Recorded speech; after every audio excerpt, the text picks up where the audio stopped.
Sutra, Volume 9, 32. Ananda, you should know that as a cultivator sits in the Bodhimanda, he is doing away with all thoughts. When his thoughts come to an end, there will be nothing on his mind. This state of pure clarity will stay the same whether in movement or stillness, in remembrance or forgetfulness. When he dwells in this place and enters samadhi, he is like a person with clear vision who finds himself in total darkness.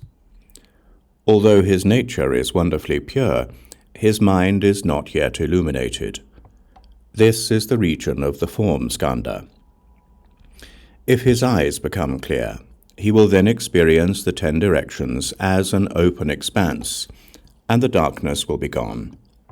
This is the end of the form skandha.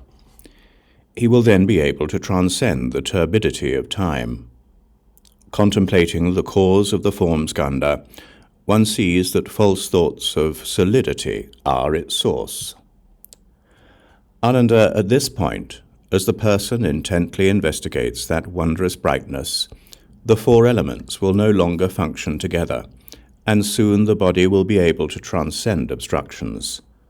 This state is called the pure brightness merging into the environment. It is a temporary state, in the course of cultivation, and does not indicate sagehood.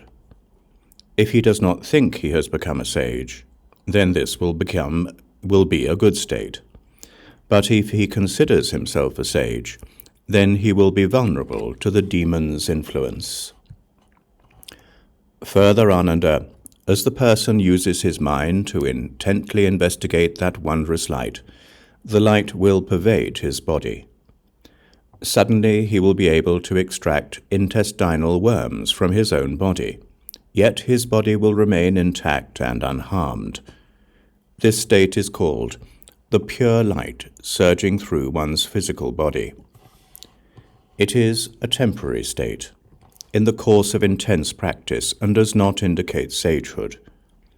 If he does not think he has become a sage, then this will be a good state. But if he considers himself a sage, then he will be vulnerable to the demon's influence. Further, as the person uses his mind to intently investigate inside and outside, his physical and spiritual souls, intellect, will, essence, and spirit, will be able to interact with one another without affecting his body. They will take turns as host and guests.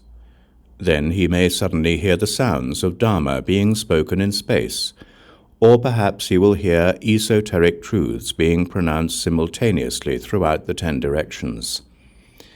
This state is called the essence and souls alternately separating and uniting, and the planting of good seeds. It is a temporary state, and does not indicate sagehood. If he does not think he has become a sage, then this will be a good state. But if he considers himself a sage, then he will be vulnerable to the demon's influence. Further, when the person's mind becomes clear, unveiled, bright and penetrating, an internal light will shine forth and turn everything in the 10 directions into the color of Jambu Nada gold. All the various species of beings will be transformed into Tathagatas. Suddenly, he will see Vairochana Buddha seated upon a platform of celestial light, surrounded by 1,000 Buddhas who simultaneously appear upon lotus blossoms in 100 million lands. This state is called the mind and soul being instilled with spiritual awareness. When he has investigated to the point of clarity, the light of his mind will shine upon all worlds. This is a temporary state and does not indicate sagehood. If he does not think he has become a sage, then this will be a good state. But if he considers himself a sage, then he will be vulnerable to the demon's influence.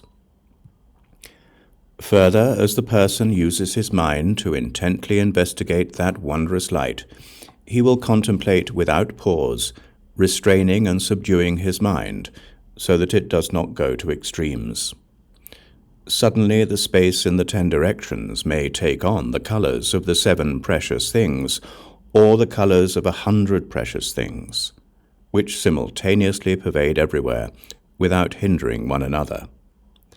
The blues, yellows, reds, and whites will each be clearly apparent. This state is called trying too hard to subdue the mind.